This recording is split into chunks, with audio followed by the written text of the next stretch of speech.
Tim perencana top. Dengan senyum di wajahnya, Shen Yun melangkah keluar dari lift dan berjalan langsung menuju Xia Yong. Di belakangnya, ada 3 atau 4 elit berjas dan bersepatu kulit. Beberapa orang berjalan ke depan Xia Yong, Shen Yun tersenyum dan mengulurkan tangannya, Anda adalah Tuan Xia. Bo, Cigui menunjukkan dokumen penawaran Anda, dan saya pada dasarnya puas. Untuk detailnya, mari kita bicarakan di tempat lain. Xia Yong dan istrinya berdiri di sana dengan pandangan kosong, kepala mereka sedikit kosong untuk beberapa saat. Mereka tidak pernah berpikir bahwa dalam keadaan seperti itu, mereka akan bertemu dengan Shen Yun, pria besar yang sering muncul di majalah keuangan global, bertemu dirinya dengan cara yang begitu sederhana. Xia Yong, yang sudah berusaha keras di dunia bisnis, dengan cepat pulih, dan bergegas mengulurkan tangan kanannya, dan berjabat tangan dengan Shen Yun, Halo, saya Xia Yong. Saya benar-benar minta maaf, saya sangat kaget tadi. Saat dia mengatakan itu, matanya melihat 4 orang yang berdiri di belakang Shen Yun, dan kata-kata yang tersisa langsung tersangkut di tenggorokannya karena terkejut. Dapat dikatakan ketenaran Shen Yun cenderung lebih internasional sedangkan 4 orang di belakangnya adalah perencana kelas atas yang sangat terkenal di China. Bahkan ada pepatah di industri ini, tidak ada proyek di dunia ini yang tidak dapat dimenangkan oleh tim beranggotakan 4 orang yang dipimpin oleh Shen Yun. Saat ini, Shen Yun bahkan tidak datang sendiri, tetapi juga membawa 4 anak buahnya yang paling cakap. Tangan Xia Yong gemetar tidak terkendali. Shen Yun merasakannya, dia bisa mengerti dan tidak banyak bicara, hanya berkata dengan lembut, lewat sini, silahkan. Berdiri di tengah aula seperti ini terlalu menarik perhatian. Setelah diingatkan oleh Shen Yun, Xia Yong akhirnya tersadar, dan bergegas mengambil langkah dan keluar. Pelayan hotel melangkah maju dan dengan hormat membawa beberapa orang itu ke dalam sebuah ruangan. Setelah memasuki ruangan tersebut, beberapa orang duduk, dan Shen Yun langsung berbicara ke arah bisnis, Tuan Xia, rekan-rekan saya dan saya telah membaca dokumen tender Anda, dan semua orang setuju bahwa kreativitas dan idenya sangat bagus, tetapi masih banyak detail yang sedikit kurang berpengalaman. Jika Anda tidak keberatan, saya harap tim saya dapat bekerja sama dengan Anda untuk memoles tawaran ini dengan sempurna. Mendengar kalimat pertama itu, hati Xia Yong langsung tenggelam. Tapi kemudian, kalimat itu terdengar lagi. Xia Yong tiba-tiba mengangkat kepalanya dan menatap Shen Yun dengan tidak percaya. Apakah Anda bersedia membuat tim Anda membantu saya? Xia Yong tahu lebih baik dari siapapun, apa arti dari bekerja sama dengan tim perencanaan kelas atas untuk menyelesaikan proyek besar. Tenggui Group, sebuah perusahaan yang berada di peringkat 500 teratas di dunia, ditambah dengan tim perencanaan kelas atas yang tidak terkalahkan, sebenarnya mereka tidak perlu bekerja sama dengan keluarga Xia sama sekali. Mereka hanya perlu membeli ide dalam pelelangan dan mereka bisa menyelesaikannya sendiri. Daripada bekerja sama dengan keluarga Xia, lebih baik membiarkan anggota tim kelas atas bekerja sendiri menangani proyek tersebut untuk meningkatkan dan mengembangkan perusahaan. Shen Yun memilih untuk membuat kelonggaran seperti itu untuk memberikan keuntungan bagi perusahaan Xia Yong. Untuk beberapa saat, Xia Yong sangat bersemangat sehingga dia tidak tahu harus berbicara apa. Dia berhenti sejenak, lalu menatap Shen Yun dan berkata dengan jujur, Tuan Shen. Saya tidak akan menyembunyikannya dari Anda, perusahaan saya dan saya hanya dapat dianggap sebagai perusahaan kecil dan menengah di kota Nan, yang mungkin bisa saja menghambat proyek Anda. Proyek Tenggui Group kali ini setidaknya senilai 200 juta yuan. Perusahaan Xia Yong hanyalah industri terkecil yang bercabang dari keluarga Xia, dan bahkan sulit untuk mengeluarkan uang senilai 50 juta untuk bekerja sama, apalagi 200 juta. Ketika tidak ada kesempatan sebelumnya, Xia Yong hanya ingin Shen Yun melihat tendernya dan ingin Tenggui Group mengenalinya. Tapi sekarang mimpi itu benar-benar menjadi kenyataan, setelah kejutan besar, ada kekhawatiran yang sangat mendalam. Mendengar kata-kata Xia Yong, Shen Yun tersenyum dan berkata dengan sopan. Minumlah untuk menekan keterkejutan kalian. Anda tidak perlu khawatir tentang hal itu. Sebenarnya hal yang utama, kami tertarik dengan bakat Anda. Adapun uang dan aspek lainnya, itu masalah mudah bagi Tenggui Group. Setelah mengatakan itu, Shen Yun mengambil 2 surat kontrak dari asisten di sebelahnya dan meletakkannya di atas meja. Anda baca dulu ini, jika tidak ada masalah lain, kita bisa menandatangani kontrak. Xia Yong jelas tidak ada masalah sama sekali. Dia mengambil kontrak di atas meja, mengambil pena, membuka halaman terakhir, dan di atas tanda tangan ada penjelasan pembagian keuntungan dari kedua perusahaan. Tenggui Group 40%, perusahaan Xia Yong 60%. Sejak memasuki pintu, Xia Yong telah berusaha menahan diri, tetapi sekarang, melihat isi halaman ini, dia tidak bisa lagi menahan diri. Ini adalah salah satu bos terbaik di lingkaran bisnis global, Tenggui Group. Perusahaan Tenggui Group ada di seluruh dunia, terutama industri medis. Saat ini tidak ada negara yang dapat sepenuhnya menyingkirkan peralatan medis dari Tenggui Group. Dapat dikatakan saat Tenggui Group menginjakan kakinya, seluruh industri medis di dunia bergetar. Meski industri lain dari perusahaan ini tidak sedominan industri medis, namun hal itu tidak bisa diremehkan. Menurut data statistik, industri lain dari Tenggui Group kini telah menguasai hampir setengah aset beberapa negara kecil di Timur Tengah. Dengan kata lain, jika Tenggui Group tiba-tiba mundur, negara-negara kecil ini akan langsung lumpuh. Belum lagi jumlah perusahaan di dunia yang ingin bekerja sama dengan Tenggui Group sangat banyak, bahkan jika hanya perusahaan yang memiliki sedikit hubungan dengan Tenggui Group, mereka semua adalah mitra yang dikuasai secara habis-habisan. Namun, selain tender tahunan, Tenggui Group jarang memilih mitra dengan cara ini, semua proyek hanya akan memilih perusahaan yang telah bekerja sama dengan baik di tahun-tahun sebelumnya. Dalam 2 tahun terakhir, sangat sedikit perusahaan domestik yang menjalin kerja sama dengan Tenggui Group.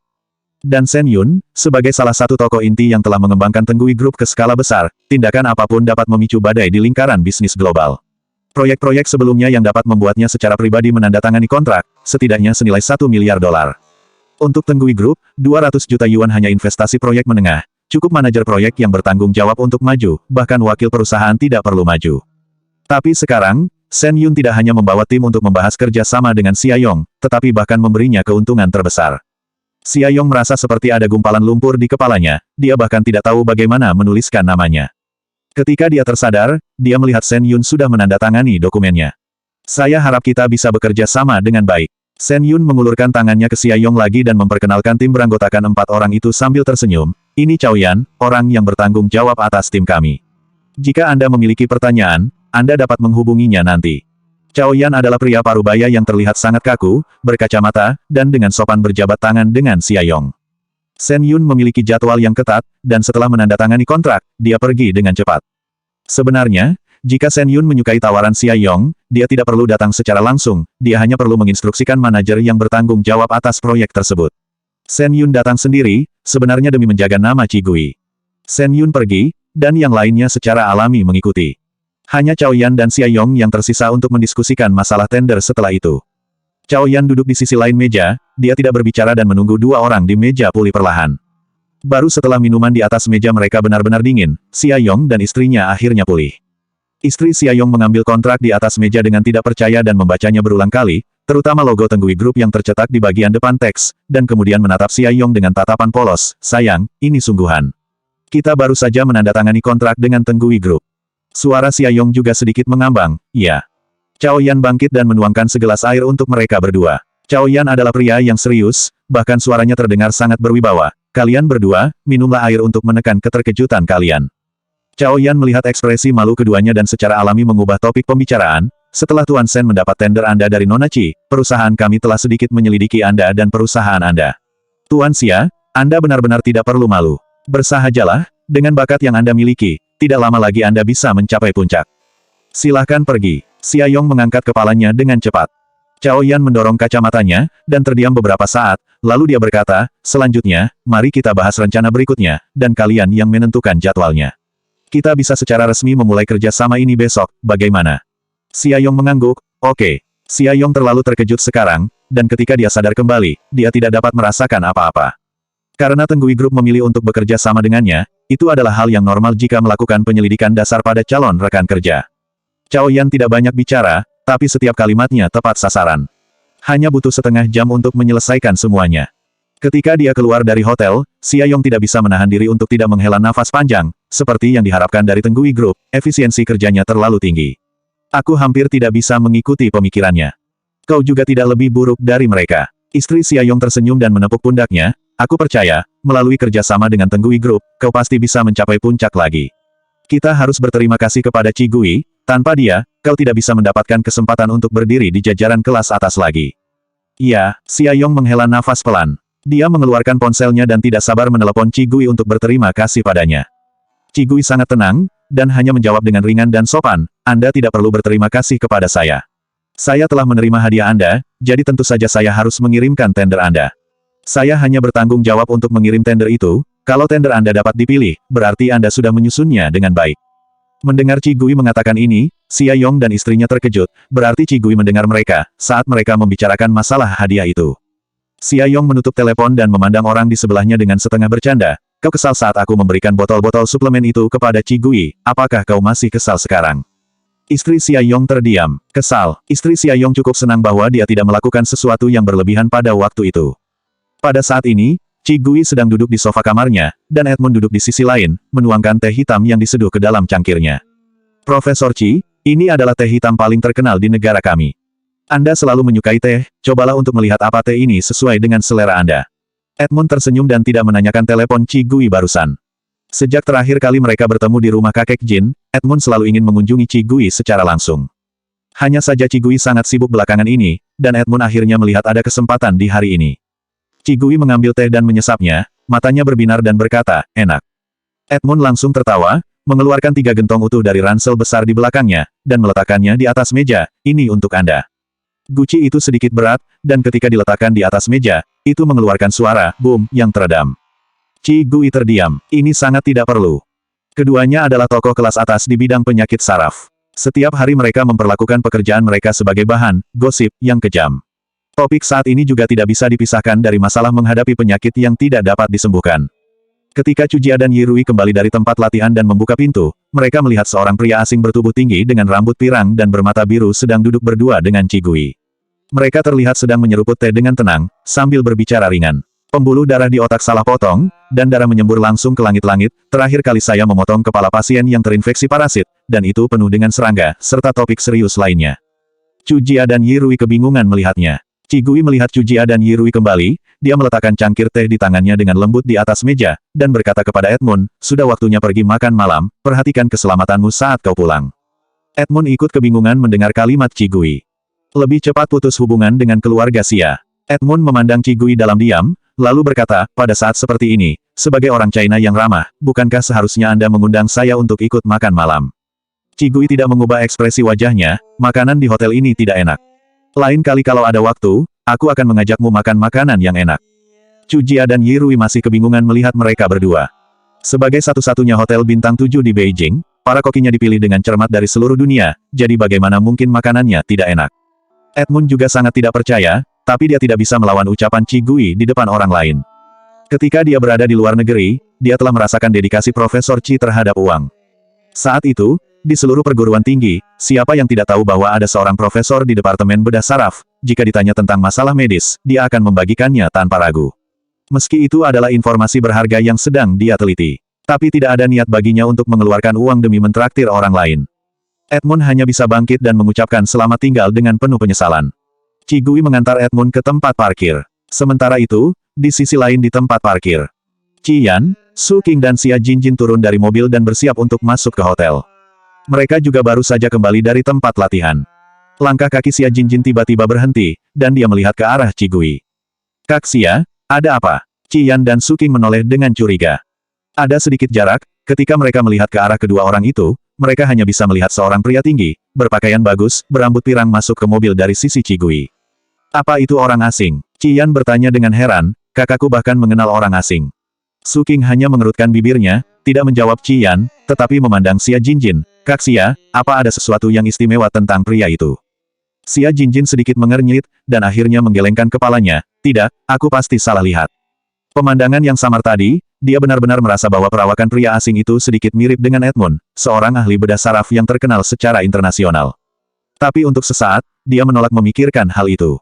Edmund adalah seseorang yang harus diperlakukan dengan hormat bahkan oleh para akademisi dari kelompok ahli di lembaga penelitian tingkat tertinggi Cina. Bagaimana mungkin dia muncul di parkiran hotel sendirian? Bahkan sampai mengenal Qi Gui. Aku benar-benar salah lihat. Xia Jinjin mencoba melupakan pikirannya itu. Ayo pergi. Xia Jinjin mengangkat kakinya dan berjalan ke hotel lebih dulu. Su Qing mengikuti. Qi Yan melirik Qi Gui lagi, mengikuti dengan diam di belakang semua orang, lalu dia mengeluarkan ponselnya, dan mengirim pesan ke Zhao Yuexiu, Ma, Kak Qi sangat luar biasa. Bahkan dia punya teman pria asing. Bahkan kakak senior Xia Jinjin tidak bisa jika tidak meliriknya. Keluarga Qi akan segera bekerja sama dengan Tenggui Group. Jika itu terjadi, status keluarga Qi di lingkaran keluarga kaya akan meningkat, dan gelar keluarga Qi akan lebih populer daripada sekarang. Qi Gui mungkin mau kembali ke rumah keluarga Qi. Qi Yan dan Zhao Yuexiu tidak khawatir tentang hal itu, tetapi tidak dengan Qi Changjing. Dalam waktu yang lama, sikap Qi Changjing terhadap Qi Gui cukup samar, bahkan saat Qi Gui meminta mereka untuk menandatangani surat kontrak sebagai syarat memutuskan pertunangannya saat itu, Qi Changjing tidak benar-benar ingin melepas Qi Gui. Tapi selama reputasi Qi Gui masih buruk di keluarga Su, maka Qi Changjing pasti tidak akan membiarkan Qi Gui kembali ke keluarga Qi. Pada saat yang sama, kakek Su, Su Haikang, Yin Xiu, Qi Changjing, dan Zhao Yuexiu semuanya duduk dengan gelisah di lobi dan menunggu Tenggui Group menelepon. Melihat Zhao Yuexiu meletakkan ponselnya dengan sedikit wajah kesal, Yin Xiu bertanya dengan prihatin, ada apa? Apakah ini berita terkait dengan lelang ini? Zhao Yuexiu menggelengkan kepalanya, tidak, ini tentang putri sulung saya. Mendengar bahwa itu adalah Qi Gui, ekspresi semua orang kembali normal, dan tidak membiarkan Zhao Yuexiu berbicara lebih jauh. Kakek Su merenung dan berkata kepada Su Haikang, kau akhirnya menemukan kesempatan untuk memutuskan hubungan dengan keluarga Xia sepenuhnya, jangan sampai Xia Yong dan yang lainnya melihat bahwa kita memiliki hubungan yang baik dengan Tenggui Group. Jangan sampai suatu saat nanti mereka mengancam kita dengan urusan Xia Ling, dan memaksa kita membantunya agar bisa terhubung dengan Tenggui Group. Sebelum kata-kata itu selesai, nada dering ponsel yang ditunggu-tunggu akhirnya berdering. Tidak bisa bernafas. Kontak nomor telepon yang mereka tinggalkan untuk mengikuti acara lelang saat itu adalah nomor ponsel Su Haikang. Begitu ponselnya berdering, mata semua orang menatap Su Haikang dengan gugup. Su Haikang menelan ludah, lalu mengeluarkan ponselnya dengan tangan gemetar dan menekan tombol jawab. Su Haikang menekan kegembiraannya dan berkata setenang mungkin, halo, ini keluarga Su. Halo, saya orang yang bertanggung jawab atas lelang Tenggui Group. Suara dari seberang telepon terdengar sopan dan resmi, saya minta maaf untuk memberitahu Anda bahwa tender perusahaan Anda tidak terpilih, dan saya berharap akan ada kesempatan untuk bekerja sama di lain waktu. Kegembiraan di wajah Su Haikang langsung menghilang. Dia bertanya dengan tidak percaya, apakah Anda salah membacanya? Atau menelepon nomor yang salah? Nama saya Su Haikang, perusahaan kami adalah... Sebelum dia selesai berbicara, orang di seberang telepon menyela ucapannya dengan hangat, itu tidak mungkin, Tuan. Kepala Sen pimpinan perusahaan kami baru saja menandatangani kontrak dengan perusahaan lain. Hati Su Haikang benar-benar menjadi dingin. Dia menutup telepon dengan tatapan kosong, melihat ke arah kakek Su, bibirnya bergerak, tetapi dia tidak bisa mengatakan sepatah kata pun. Reaksi Su Haikang benar-benar tidak bahagia, dan hati Qi Changjing, Zhao Yuexiu, dan Yin Xiuxiu langsung khawatir. Ada apa? Kakek Su telah mengalami angin kencang dan ombak sepanjang hidupnya, sehingga dia seharusnya lebih tenang. Namun pada saat ini, dia hanya mengerutkan kening dan bertanya dengan suara yang dalam. Bibir Su Haikang bergerak lagi, dan setelah beberapa lama, dia mengeluarkan kalimat, Tenggui Group, menandatangani kontrak dengan orang lain. Mendengar Su Haikang mengatakan ini, semua orang terkejut. Apa? Kakek Su langsung berdiri dan mengeluarkan ponselnya dengan wajah murung. Ini tidak mungkin. Aku akan menelepon dan bertanya pada Nona Hai. Dia mengangkat tangannya dan menelepon nomor Nona Hai, tetapi tidak ada yang menjawabnya, walau sudah berdering untuk waktu yang lama. Kakek Su tidak menyerah, dan berusaha terus menelepon beberapa kali. Kali ini, seseorang akhirnya mengangkat telepon itu. Tapi suara yang datang dari seberang telepon adalah suara laki-laki yang dingin dan tegas. Ini adalah kantor polisi San Juan Beijing. Apa kamu punya hubungan dengan penipu ini? Penipu? Penipu. Tidak peduli seberapa tenang kakek Su, dia tidak bisa menahan perasaan terkejutnya itu. Bukankah dia pacar pimpinan Tenggui Group? Mendengar kata-kata kakek Su, polisi di seberang mulai mengerti, dan berkata dengan formal, Tuan Sen telah menghubungi polisi di Haidu, dan polisi berhasil melacak mereka sampai ke Beijing. Kami akhirnya berhasil menangkap komplotan penipu ini tadi malam. Kalau Anda juga ditipu uang, datanglah ke kantor polisi untuk membuat laporan, dan kami akan mencoba yang terbaik untuk mengatasi semuanya. Petik 2. Kakek Su tidak bisa berkata-kata. Dia menutup telepon dalam diam, wajah kakek Su sangat buruk dan menakutkan. Yin Xiuxiu, Qi Changjing, dan Zhao Yuexiu menatap wajah kakek Su, tetapi tidak ada yang berani berbicara. Namun, Su Haikang mengumpulkan keberaniannya untuk bertanya, Ayah, ada apa? Tuan Su mengabaikannya, memegang ponsel dan bersandar di sofa, hanya untuk merasakan aliran darah mengalir ke kepalanya. Supaya berhasil menawar tender tahun ini, kakek Su menghabiskan 25 juta yuan untuk Nona Hai. 25 juta. Pendapatan tahunan keluarga Su hanya sebesar 20 juta yuan. Dia benar-benar menghabiskan begitu banyak uang untuk penipu itu dan melakukan segala macam hal untuk menyenangkannya. Kakek Su memutar matanya dan langsung terjatuh. Di bangsal sanatorium, Su Nianian sedang duduk di samping tempat tidur, membantu Ibu Su menyeka sisa nasi dari mulutnya. Ibu Su belum terlalu membaik dalam 2 hari terakhir, ekspresinya sedikit lelah, dan suaranya juga sangat kosong. Ketika pamanmu kembali, dia mungkin dalam suasana hati yang buruk, jadi tolong hibur dia. Ibu Su juga tahu tentang tender Xia Yong, dan tentu saja tahu bahwa keluarga Xia tidak memiliki daya saing di depan perusahaan besar lainnya. Perjalanan Xia Yong, dapat dipastikan 80% dari waktunya akan sia-sia, sehingga dia pasti tidak akan dalam suasana hati yang baik. Su Nianian mengangguk, aku tahu, Ma. Meskipun dia sangat mempercayai Qi Gui, tapi dia tidak benar-benar percaya bahwa dokumen tender yang dibuat oleh pamannya dapat bersaing dengan dokumen milik perusahaan besar yang tentunya punya tim hebat untuk menulis dokumennya. Saat keduanya sedang berbicara, pintu bangsal didorong terbuka, dan Xia Yong berjalan dengan wajah berseri-seri. Selanjutnya 211 sungguh memalukan untuk dikatakan.